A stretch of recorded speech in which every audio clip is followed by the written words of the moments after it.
Então, pessoal, agora a gente vai passar a segunda parte da nossa ementa, a parte de propriedades de rocha, também conhecida como petrofísica. Tá? Então, às vezes a gente chama de petrofísica esse capítulo. Tá? Nós vamos estudar algumas propriedades, como porosidade, que é uma propriedade volumétrica, a permeabilidade, né? Primeiramente, a gente vai utilizar a permeabilidade como uma propriedade unicamente da rocha. Depois, a gente vai expandir o conceito de permeabilidade para as permeabilidades efetivas e relativas, já uma propriedade de interação rocha-fluido. Depois, a gente vai estudar uma série de conceitos ligados à capilaridade, aqui, obviamente, já inserindo o conceito de presença de mais de uma fase no meio poroso. Tá? Entre a passagem da permeabilidade para a capilaridade, a gente vai ter que falar de saturação. Tá? E isso a gente vai ver para fluxo radial e para fluxo linear, sobretudo quando for conceituar aqui a parte de permeabilidade. Tá? Não está indo o conteúdo para vocês? Tá? Então, essa ciência aqui, a ciência de petrofísica, é o nosso foco aqui nessa parte aqui. Tá? Então, vamos começar pela primeira propriedade, que é a propriedade de porosidade, que vai estar ligada com o volume de vazios, volume de poros. Tá? Então, lembrem-se que a rocha é um agregado de grãos minerais. Tá? Então, diferentes grãos compõem a rocha de grãos de diferentes mineralogias. Esses grãos vão estar sendo agregados, estão juntos por um material muito fino, que é o que a gente chama de cimento. Tá? O cimento pode ter uma origem calcária ou siliciclástica, dependendo da mineralogia da rocha, mas é um material que está entre o grão, entre diferentes grãos, que está prendendo, aderindo um grão no outro. Tá? E repare que entre esses grãos ocorrem esses espaços vazios, que é o que a gente chama de poros. Tá? A volumetria desses espaços vazios é o que eu estou chamando aqui do numerador da minha porosidade. E o volume total da minha rocha, constituída por grãos, cimento, argilominerais, poros, é o que está no denominador aqui, chamado aqui de volume total. Tá? Então, a porosidade mede a quantidade do meu volume da rocha, que é formada por espaços vazios, ou seja, qual a fração, qual a percentagem do volume de rocha que é composta por espaços vazios. Isso é estratégico para a gente, porque são nesses espaços vazios que vai estar saturado por fluido, né? Água e alguma mistura hidrocarboneto, tá? Seja uma mistura oleica ou gasosa. Então, isso que vai estar ligado aí com a quantidade de óleo que vai ter aí no meu meio poroso, na minha rocha. Tá? Então, essa que é a ideia aqui de porosidade. Tradicionalmente, a gente denota pela sigla de Φ. Tá? Φ que vai representar. A gente pode dividir a porosidade em dois tipos. Né? Na verdade, a gente tem duas divisões clássicas. Né? A gente tem uma divisão quanto à conectividade desses espaços vazios. Tá? Então, eu posso dividir a porosidade numa porosidade que eu vou chamar porosidade total e posso dividir uma porosidade que eu vou chamar de porosidade efetiva. A porosidade total, eu não vou distinguir se meus poros são isolados ou se meus poros estão interconectados. É tudo, todo poro, seja ele isolado, seja ele interconectado, ele entra no cômputo da porosidade total. Agora, se eu quiser levar em conta somente os poros interconectados, eu vou ter o que eu chamo de porosidade efetiva. Tá? É o volume de vazios interconectado sobre o volume total. Tá? Esse é um cálculo relativo à volumetria. Eu posso ter um cálculo também relativo à gênese da porosidade. Tá? A porosidade ela pode ser classificada como primária ou quanto a secundária. Né? Primária é aquela que se desenvolveu junto com a formação da rocha. Então, lembre-se, quando a gente fala de rocha sedimentar, é uma rocha que é produto de algum processo que a originou. Né? Ela é fruto de uma outra rocha, uma rocha ígnea ou uma rocha metamórfica, que se desgastou, né? Que aqui estou pensando num processo clástico, né? Processo clástico de formação de rochas sedimentares. Então, uma rocha ígnea ou uma rocha metamórfica, ela formou fragmentos, ela foi se desgastando por ação de ventos, do clima, né? Do intemperismo, da erosão de algum material. Esse material foi carreado, ele foi transportado, ou seja, existia um agente de transporte desse material criado, esses grãos que foram liberados, né? Esse agente de transporte pode ser o vento no ambiente eólico, pode ser rios, pode ser uma corrente de alta velocidade num ambiente marítimo, uma corrente de turbidez, podem ser geleiras, né? Então, alguma corrente que carregou esse material se depositou. Então, teve transporte, deposição, obviamente, para se depositar, teve que ter uma estrutura que acomodasse esse material, então, por isso que as bacias sedimentares, que são zonas de depressão na superfície, são locos de formação de rochas reservatório, porque o material foi transportado, depositou na bacia sedimentar, que possibilitou a acumulação, e ao longo do tempo geológico, aquele material foi compactado, né? Outros materiais foram se soerguendo e foram ocorrendo acima, como colunas de rocha acima desse material. Então, a porosidade primária se desenvolve nesse contexto de transporte de grãos, de deposição desses grãos e de compactação. O volume poroso que resistiu a isso compõe o que a gente chama de porosidade primária. Para alguns ambientes, essa porosidade primária ela se mantém ao longo desse processo, ao longo do tempo geológico. Então, essa rocha foi formada há 10 milhões de anos, mas se a gente encontra essa rocha hoje, a gente pode assumir que a porosidade que a rocha tem hoje foi a porosidade que ela desenvolveu quando de sua formação. Tá? Então, é típico de um ambiente siliciclástico, ambiente que teve algum material clástico, formado por material clástico que se desprendeu de outra rocha e foi carreado. Tá? Já existem outros ambientes que não tem tanta questão de transporte, porque a formação da rocha reservatório foi no próprio processo em que ela foi gerada, tá? E que é muito comum em ambientes carbonáticos, e aí eu tenho o que a gente chama de porosidade secundária, porque essas rochas de material carbonático eles são muito sensíveis a reações com água. Tá? E a água vai estar sempre presente ali nos ambientes de rocha, né? Porque a água vem água meteórica, água que vem de cima, né? De chuvas, água que o terreno absorve, né? Então essa água meteórica. Vem a água também hidrotermal, né? Então a gente tem muito comum fluxos hidrotermais que ocorrem no interior da subsuperfície.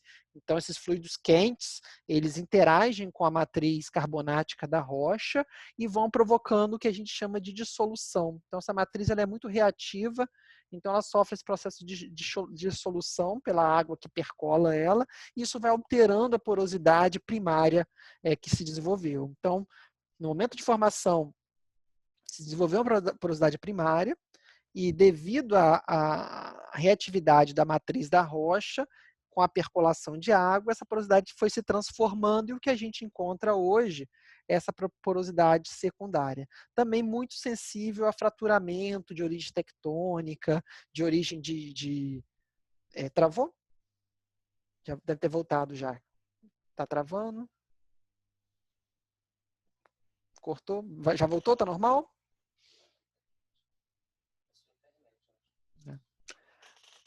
Voltou, Manuela? Ou travou ainda?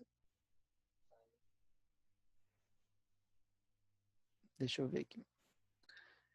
Então, esses são os dois tipos quanto à gênese, tá? Da porosidade. Tá? Então, a gente tem valores típicos de porosidade. A rocha altamente porosa, a gente pode assumir que é uma rocha que tem porosidade em torno de 30%. Né? O que significa uma rocha de porosidade de 30%? 30% do volume da rocha é composta por espaços vazios. Tá? Então, é uma rocha extremamente porosa, extremamente rica em espaços vazios. Aí. Dificilmente ultrapassa 32%, 33%.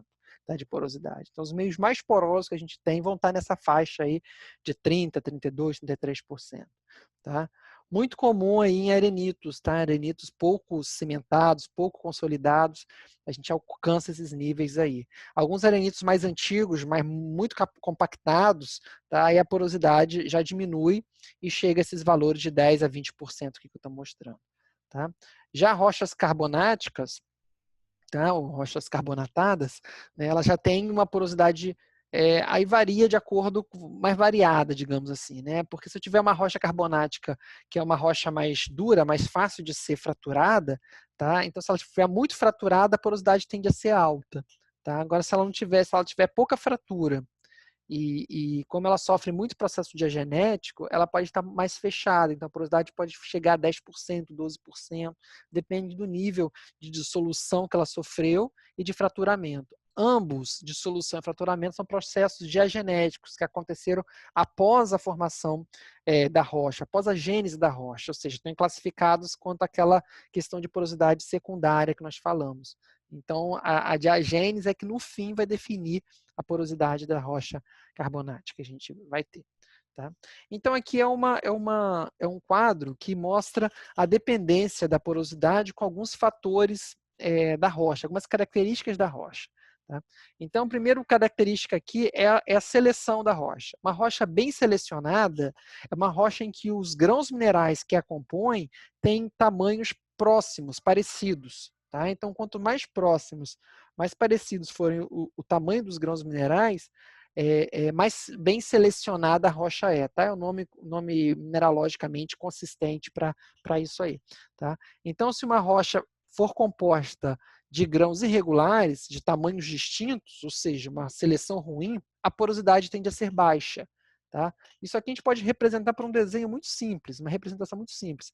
Se a rocha é composta por grãos de diferentes tamanhos, ela vai ter grãos grandes, tá? Convivendo com grãos pequenos. Né? Aí os grãos pequenos vão se depositar onde? Nos poros existentes entre esses grãos grandes. Tá? Isso tende a diminuir a porosidade, quando você tem essa discrepância de tamanhos de grãos. Tá?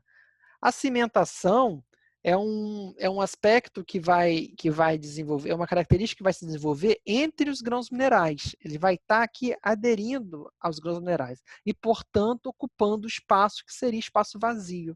Então, quanto mais cimentada for a rocha, menor vai ser sua porosidade.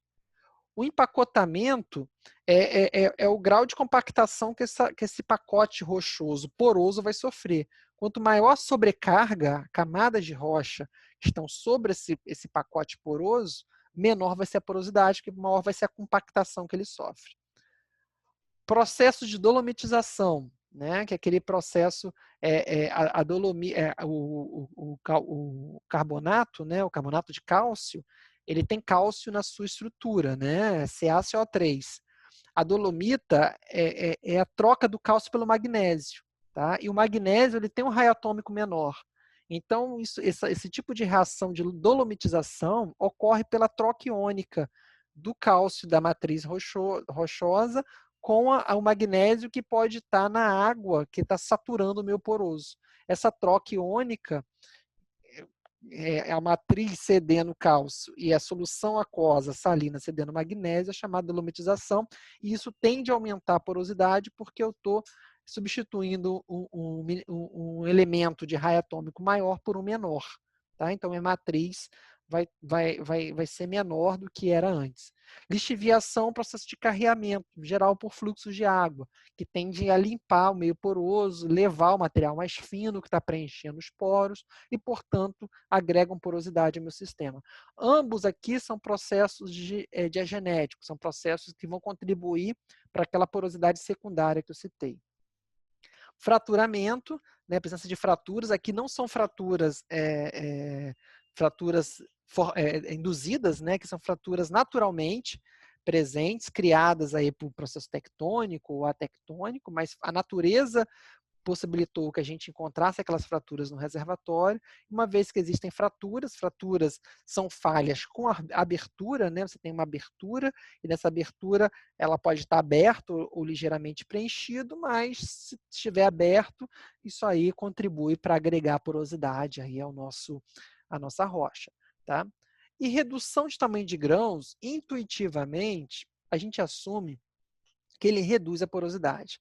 Matematicamente, a gente mostra que ele não se altera, tá? E vai ficar até como exercício depois sugerido vocês provarem isso.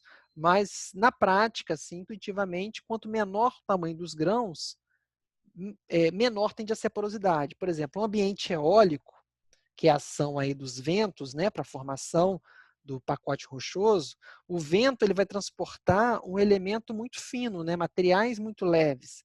Né? Então, vai ser aquela areia extremamente bem selecionada. Então, uma rocha formada pelo ambiente eólico vai ser uma rocha formada por grãos muito pequenos. E entre esses grãos muito pequenos, ó, vai se desenvolver poros muito pequenos. Então, é de se esperar que o volume desses poros, intuitivamente, seja pequeno quando a gente estiver trabalhando com um ambiente que transporta grãos maiores. Tá? E, portanto, entre esses grãos maiores, assumindo que o ambiente é bem selecionado, vai formar um pacote bem selecionado, vai se desenvolver poros maiores. Tá? Então, a intuição e a observação, né, mais que a intuição, a observação de amostras mostra que a redução do tamanho dos grãos tende a diminuir a porosidade. Tá? Então, aqui que é a ideia da seleção. Né? A seleção seria, isso aqui seria uma rocha má selecionada, porque você tem grãos grandes convivendo com grãos pequenos e com grãos médios. Tá? Obviamente, os espaços que estariam vazios estarão preenchidos por esses grãos menores aqui que se depositam. Tá? Aqui são os fatores que influenciam, né? É a compactação, né? Aqui é a profundidade, ó. Aqui eu tenho a porosidade em função da profundidade. Quanto mais profundo for o meu reservatório, mais soterrado ele está. Com mais sobrecarga de rocha ele está. E, portanto, menor vai ser a sua porosidade. Tá? Isso aqui é um exercício para mostrar, nesse processo aqui, se eu juntar 8 esferas aqui de raio R, né? Dentro desse cubo de raio 4R, eu quero que vocês calculem a porosidade desse sistema. Tá? Então, isso aqui também fica como exercício. Então, só lembrando que porosidade, por definição, a porosidade vai ser o volume de vazios sobre o volume total. E volume de vazios é o quê? É o volume total menos o volume de sólidos. Tá? Então, esse é o conceito que vocês têm que utilizar. E quando vocês fizerem essas contas, vocês vão ver que o resultado não depende de R. O resultado é independente do R. Isso aqui vai ser válido, a porosidade que vocês vão encontrar vai ser válido para qualquer R, para qualquer raio. Logo, por isso que se assume matematicamente que o tamanho do grão ele não impacta no valor da porosidade. Tá? Mas isso a gente não observa do ponto de vista de medição real. Tá? E como que a gente determina aí o dado de porosidade? Né? De onde vem essa informação que a gente pode, então, classificar a rocha como uma rocha porosa ou não porosa e dizer qual o valor, quanto do volume dela a gente pode medir. Tá? O dado mais fiel de porosidade, assim, o melhor dado de porosidade, ele vem de amostras, né? O que está sendo tratado aqui nesse slide. Né? Então, a amostra é uma das fontes. Né? Então, a amostra é o que a gente está tratando aqui. Perfil é outra fonte, também bem confiável de porosidade. As amostras a gente vai dividir em dois tipos, tá? Amostras laterais, tiradas da parede do poço, e amostras de testemunho, tá? Amostra de testemunho. Então, basicamente, são esses tipos aqui. E os perfis são aquelas leituras físicas que eu faço com poço aberto, após a perfuração de uma fase, eu desço lá um sensor, né, de perfil, e os perfis que eu posso deduzir indiretamente a porosidade são os perfis sônicos, o perfil de densidade, o perfil de neutrão, e o perfil de ressonância magnética nuclear. Tá? Então, são os 4 perfis que me possibilitam aí a determinar a porosidade do sistema. Tá? Falando um pouco de testemunhagem. Né? Então, testemunhagem é aquela operação que eu vou tirar um barrilhete de rocha, né, atravessada ali por uma broca. Né? Então, trago um pedaço do reservatório para a superfície. Então, isso aqui é um pedaço de testemunho acomodado nessas caixas. Né? Então, tudo isso aqui é um testemunho contínuo. Tá? Aqui são espumas para condicionar esses testemunhos.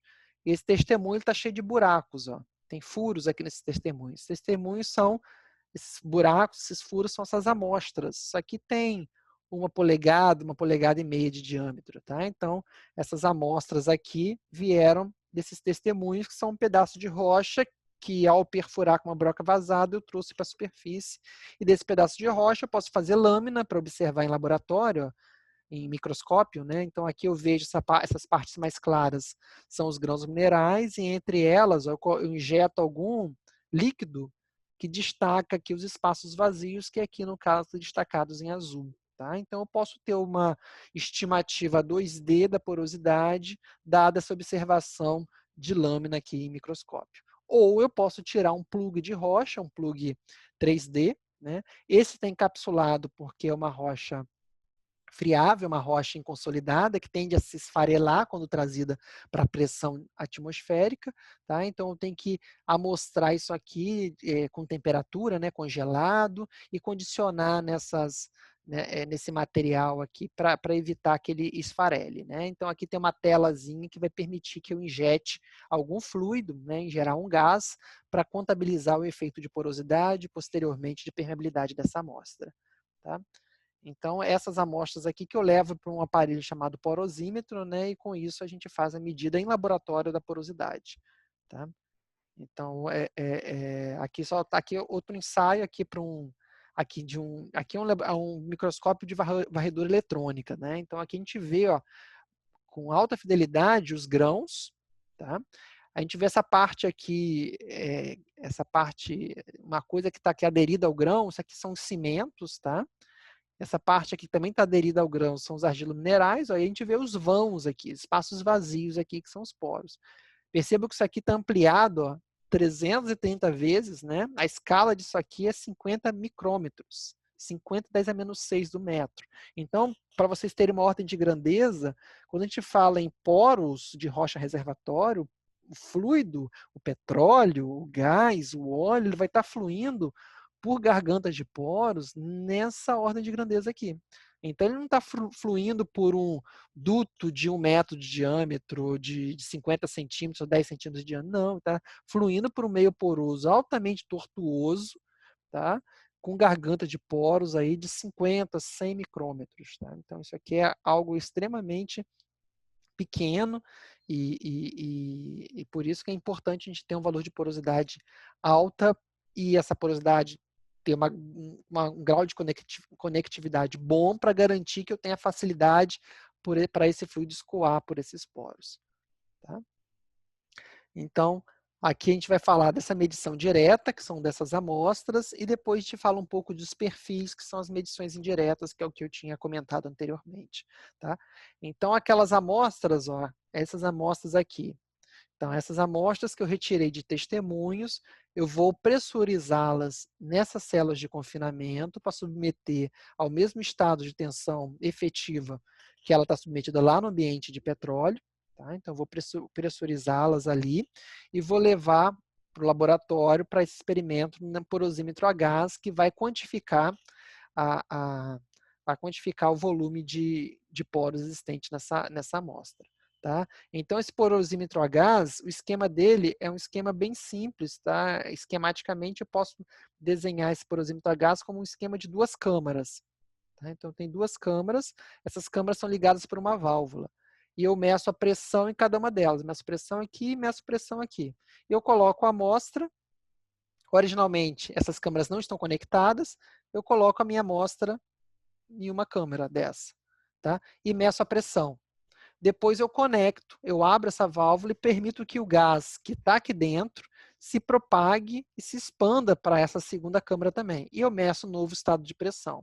Então, eu tenho um volume de gás 1 na pressão 1, que é o estado com a válvula fechada, e eu vou ter o volume de gás depois, né? Vou ter o volume depois, o volume 2, com o estado 2, com a válvula aberta. Tá? Isso é feito por uma temperatura constante. Então, isso aqui é lei de Boyle. Tá? É lei de Boyle, que a gente falou na semana passada, e eu vou utilizar isso para cálculo do meu volume, do volume de volume poroso aí presente nessa amostra. Tá? Porque o volume de gás vai ser o quê? Vai ser o volume da câmara, tá? O volume de gás vai ser o volume da câmara, menos o volume de sólidos da minha amostra. Tá? Então, ó, no caso aqui, o volume 1 vai ser o volume da câmara 1, vamos chamar isso aqui de câmara 1, e isso aqui de câmara 2. Tá? Então, o volume 1, do estado 1 aqui, somente com o gás aqui nessa câmara, vai ser o volume da câmara 1 menos o volume de sólidos da amostra. Depois que eu abrir minha válvula e permitir que o gás se propague para a câmara 2, eu vou ter o volume da câmara 1 mais o volume da câmara 2 menos o volume de sólidos, isso vai ser o meu volume 2. Tá? E o nível de pressão vai ser diferente. Então, como eu conheço o volume da câmara, porque o gás vai se expandir e vai ocupar o volume que lhe for conferido, tá? E eu conheço o volume 1, conheço o volume da câmara 2, eu vou tirar da lei de Boyle. A lei de Boyle vai me permitir que eu tire o volume de sólidos. Tá? É isso que eu vou tirar o volume de sólidos. E aí eu lembro que porosidade é o quê? É o volume total menos o volume de sólidos sobre o volume total. Tá? Volume total, lembra que minha amostra é um cilindro. Tá? Volume total vai ser a área do cilindro, a área da base do cilindro, vezes a altura do cilindro.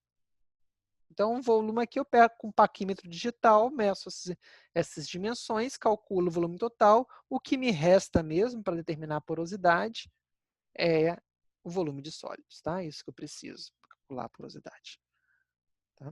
Isso é um cálculo direto. Eu botei a amostra lá, condicionei a amostra na pressão representativa em que ela está confinada no meu poroso e tirei a porosidade. Eu estou medindo de acordo com o volume de gás ali que eu medi. Tá? Eu posso estimar a partir de outra medida, tá? O que a gente chama de medição indireta, que é, por exemplo, o que a gente faz aqui com perfilagem.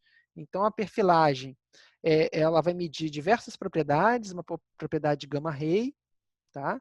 Que é uma propriedade de argilosidade, uma propriedade de densidade, bulk do sistema, óleo, fluido, melhor dizendo, e rocha. Tá? E essa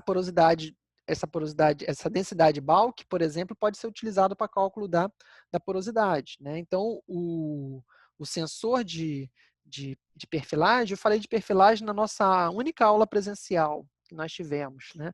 Eu falei de perfilagem para vocês, mostrei uma figura de perfilagem. Tá? Então, por exemplo, a medida de densidade, que geralmente a gente chama de Robé, aqui é densidade bulk, né, rocha mais fluido, ela vai ser o quê? Ela vai ser a porosidade vezes a massa específica do fluido, mais 1 menos a porosidade vezes a massa específica da matriz da rocha.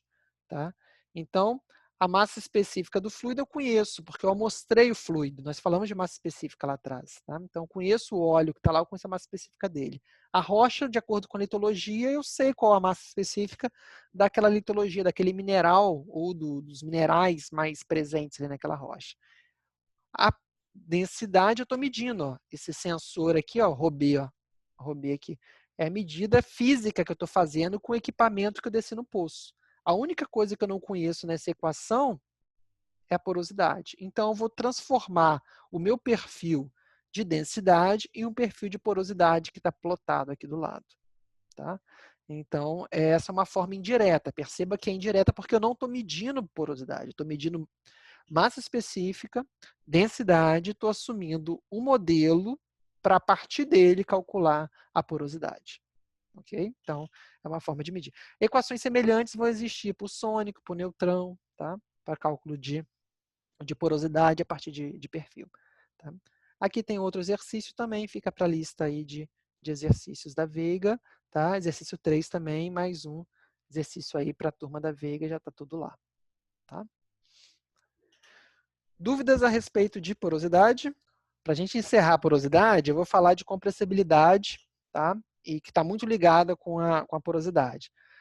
A porosidade, nós falamos que ela muda de acordo com a história de formação da rocha. Né? Então, a rocha se forma de acordo com a natureza dela, a reatividade da matriz, os fluidos que ela for submetida, os esforços tectônicos que forem aplicados sobre a área, aquela porosidade pode mudar, né? Sair de uma porosidade primária e chegar a uma porosidade secundária.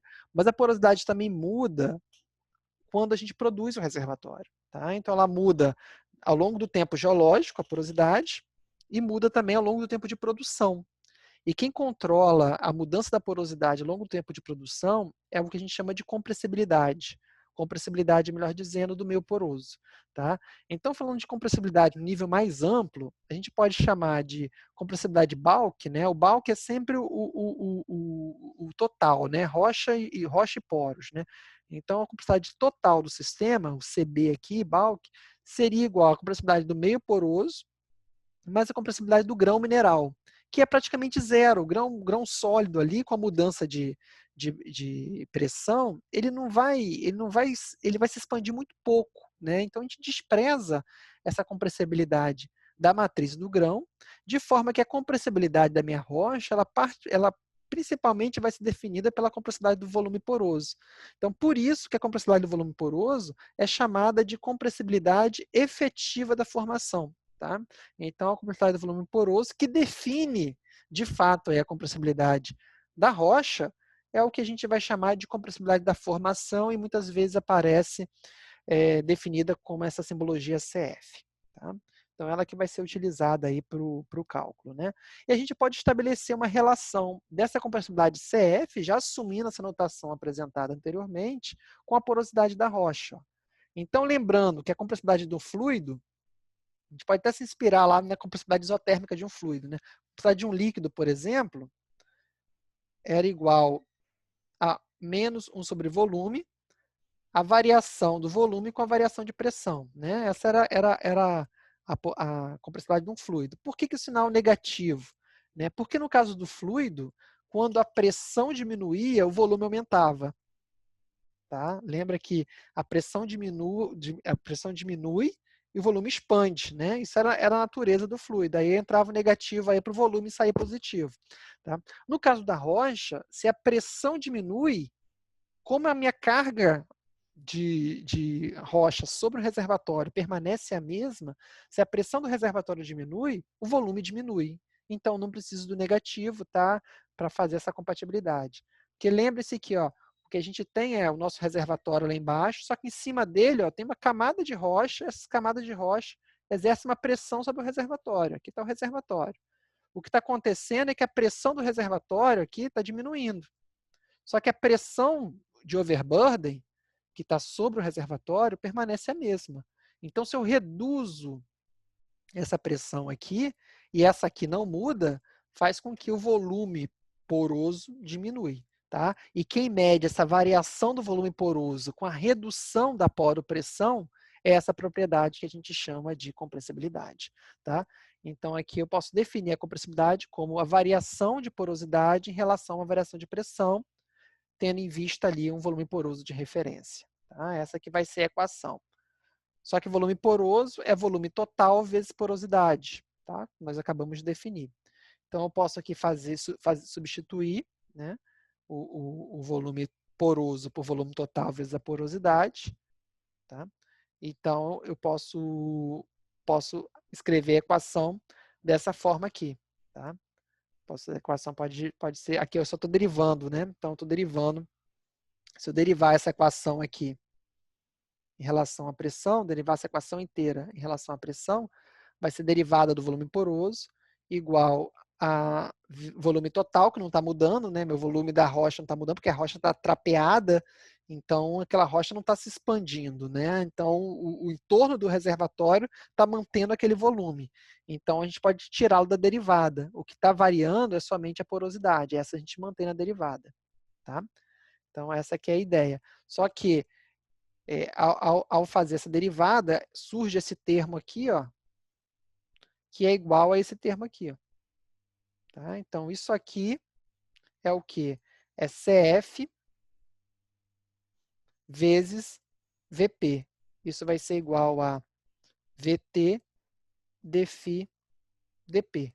Tá? Só que VT, ó,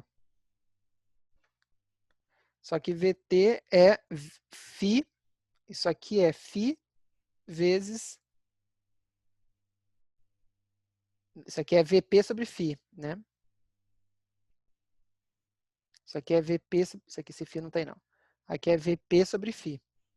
Então, VP corta com VP, de forma que CF fica 1 sobre φ dφ dp, tá? Então, essa é a equação que tem aqui que define a porosidade. Tá? Então, a gente pode utilizar essa equação para o cálculo aí da compressibilidade do sistema, tá? Relacionando direto com a porosidade. Tá? E essa equação a gente pode ainda melhorar a escrita dela e utilizar para atualizar a porosidade inicial do sistema. Né? Deixa eu ver onde eu tenho um espaço aqui, né, para escrever. Tá? Deixa eu ver se eu consigo limpar aqui. Deixa eu limpar aqui.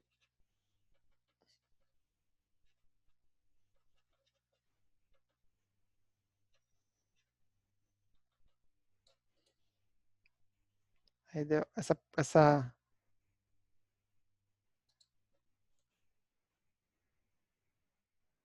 porosidade, dessa equação aqui, a gente pode fazer o seguinte, ó, a gente pode separar, dessa equação final aqui, tá? Dessa equação final. A gente pode separar, ó, fazer dφ sobre φ, CF, dp, tá? Separei as variáveis, tá? Deixei dφ sobre φ aqui e mandei dp para o outro lado, tá? E aqui eu posso integrar, posso fazer uma integral disso aqui, ó. Posso integrar de uma pressão de referência, uma pressão de referência PI, a uma pressão P qualquer. Tá? Na pressão PI, minha porosidade é FI, na pressão P, minha porosidade é FI. Tá? Então, a integral de dφ sobre φ vai dar o logaritmo natural, né? Então, isso aqui vai dar logaritmo natural de φ. Então, aqui vai dar ln de φ avaliado de φ a φi. Aqui vai ser integral de P, então vai dar CF.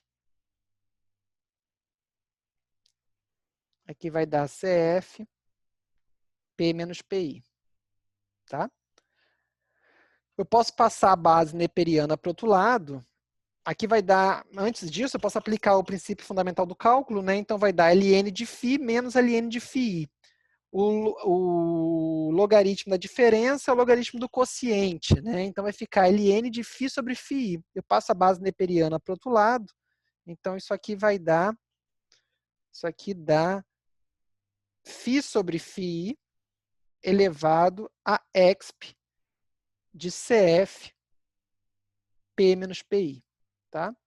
De forma que eu posso passar isso aqui para lá, então a porosidade, que é uma função de pressão, vai ser a porosidade inicial vezes exp de CF P menos PI. Tá? Então, essa é a equação que a gente pode utilizar essa equação para o cálculo da porosidade. Dado que a pressão muda, né? Essa pressão aqui, ela muda. Pressão inicial é a pressão inicial do meu reservatório, onde eu tenho uma porosidade inicial. Tá? Então, tem a porosidade inicial referente a essa pressão inicial. No entanto, a pressão muda porque eu estou retirando fluido. A poropressão está mudando porque eu estou retirando fluido. E a porosidade muda acompanhando essa pressão. Tá? Então, a equação que rege essa mudança de porosidade com a pressão pode ser escrita por essa equação aqui, que pode ainda ser simplificada. Eu posso expandir esse exponencial em série de Taylor. Então, isso aqui pode ainda ser simplificado como... aqui vai ficar 1, né? Vai ficar isso sobre zero fatorial, né? Então, vai dar 1. Isso aqui vai dar 1.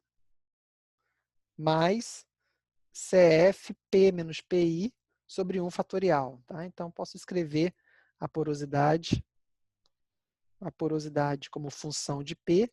Ela pode ser escrita como a porosidade inicial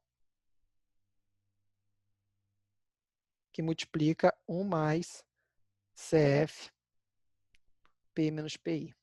Tá? Então, posso escrever dessa forma também a lei que define a compressibilidade. Tá? Então, a porosidade muda de acordo com isso aqui muda. Reparem, ó, P menos PI, se eu estou indo no sentido de depressão, isso aqui é negativo, porque P é menor que PI, se eu estou indo no sentido da depressão. Então, a porosidade vai sempre diminuir à medida que a pressão cai em relação à porosidade inicial. Tá? Então, a equação está consistente com isso. Né? À medida que eu depleto, a poropressão diminui, o meio poroso se contrai, a porosidade diminui, e quem rege, a mola que rege essa mudança de porosidade, é essa propriedade que nós acabamos de definir, que é a compressibilidade efetiva da formação. Tá? Então, eu concluo aí com essa questão da compressibilidade. Eu paro aí nesse ponto aqui e a gente estabelece essa relação da porosidade com a compressibilidade como meio da gente prover essa atualização da porosidade durante o tempo de produção. Tá? Então, a porosidade muda com a estratégia de produção que eu utilizar. Vocês vão reparar que os valores de compressibilidade são muito pequenos. Né? Então, uma rocha, a compressibilidade, repare que a unidade dela é o recíproco de pressão. Tá? Então, vai ser bar menos 1, quilos é menos 1, PSI é menos 1. Então, vou classificar aqui de acordo com quilos a menos 1. Tá? Então, uma rocha muito compressiva, uma rocha de alta compressibilidade, é que tem mais de 100, 10 a menos 6 quilos a menos 1 de compressibilidade. Tá? Então, isso aqui, o 100 pode ser tomado aí como uma rocha altamente compressiva. Tá? É uma rocha de baixa compressibilidade, ela tem menor que 50, 10 a menos 6 quilos a menos 1. Então, é um valor muito pequeno. Né? Então, é de se esperar que a compressibilidade, ela não vai transformar a porosidade de 30% para 10%. Não, ela vai fazer a porosidade variar ali de 30%, 28%, 29%. Depende, obviamente, do grau de depressão, do nível de compressibilidade da rocha. Tá? Porque realmente são valores muito pequenos, por isso que a gente pode fazer essa expansão em série de Taylor, preservando somente o termo aqui de primeira ordem, porque o termo de segunda ordem viria com CF ao quadrado. Tá? Quando eu levo o CF ao quadrado, 10 a menos 6 vai para 10 a menos 12. Então, isso é extremamente baixo. Na prática, isso é zero. Então, por isso que eu já anulei esse termo aqui da equação.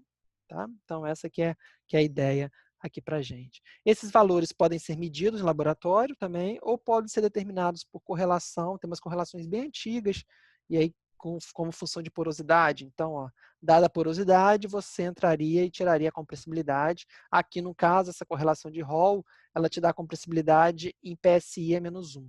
Tá? Então, são correlações norte-americanas que têm a tradição de usar essas unidades aí, de campo. Tá? O melhor mesmo é se obter um dado experimental. Né? O dado experimental tipicamente tem essa cara, né? Ser uma curva de compressibilidade. Tá? Então, é a curva de compressibilidade, aqui também em PSI é menos 1, contra a pressão efetiva de confinamento. Né? Então, você está confinando a amostra, aqui é uma amostra em que você confina ela lateralmente, tá? E faz uma carga vertical, é a compressibilidade uniaxial. Então, você faz um confinamento lateral e vai aumentando a carga vertical, aumentando a pressão efetiva, né? Que é a diferença entre a tensão que você impõe e a tensão interna ali de resistência da rocha. Então, tipicamente, ela tem esse retrato. Ó. Ela cai no início, a compressibilidade, porque a rocha, aqui nesse estágio aqui, eu estou partindo do estágio de baixa pressão. Né? Então, no início, a rocha ela tem microfraturas, porozinhos, quebras na rocha. À medida que você vai pressurizando, a primeira coisa é fechar essas microfraturas que existem naturalmente ali naquela amostrinha de rocha. Aí, por isso que a compressibilidade ela cai por conta dessa contração do meio poroso. Aí, quando fecha essa microfratura, ela desenvolve um platô. Esse platô aqui é que a gente interpreta como uma resposta do meio poroso. Tá? Então, o meio poroso que se preservou, retirando essas microfraturas da amostra, desenvolve esse nível de compressibilidade, esse é o valor que eu utilizo para atualizar minha porosidade. Aquele valor ali de CF que eu botei na minha equação, ele é esse valor aqui desse platô que corresponde aqui já a um retrato real do meu meio poroso. Se você impõe um confinamento maior, a tendência é que você comece a quebrar a sua amostra, né? Começa a quebrar os seus poros. Então, você vai para um regime aí de quebra e aí a compressibilidade aumenta novamente em função desse colapso de poros que você desenvolveu. Tá? Então, esse é o melhor dado, é um dado, se tem quebra, portanto, é um ensaio destrutivo, né? Feito um ensaio de compressibilidade, você perdeu sua amostra. Né? Então, você faz um ensaio de compressibilidade após ter usado aquela amostra para fazer porosidade, para fazer permeabilidade, porque após a sua amostra está destruída, está quebrada, tá? Então, esse é o último ponto relativo à compressibilidade. Eu vou parar por aqui e na próxima aula a gente continue com as propriedades de interação rocha-fluido e permeabilidade.